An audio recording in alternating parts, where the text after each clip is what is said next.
This figure shows the blackbody spectrum with the intensity plotted versus wavelength at four different temperatures: at 2000 K, 3000 K, 4000 K, and 5000 K. What happens to the intensity of the radiation as temperature increases? Obviously, we expect to get more intense radiation from a hotter object. This trend is known as the Stefan-Boltzmann law.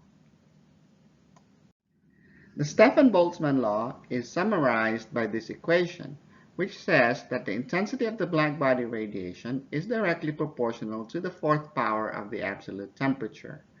The proportionality constant, usually represented by Greek letter sigma, lowercase, is 5.67 times 10 to the negative 8 watts per meter squared per Kelvin to the fourth power. Note that the intensity is the power of the radiation that passes through the pinhole divided by the area of the pinhole. Watt is the SI unit for power, and meter squared is the unit for area. So the unit for intensity is watt per meter squared. Power is energy per unit time. A watt is a joule per second. So the unit for intensity can also be written as joule per second per meter squared. When a black body is heated from 2000 to 4000 Kelvin, what happens to the total intensity of radiation?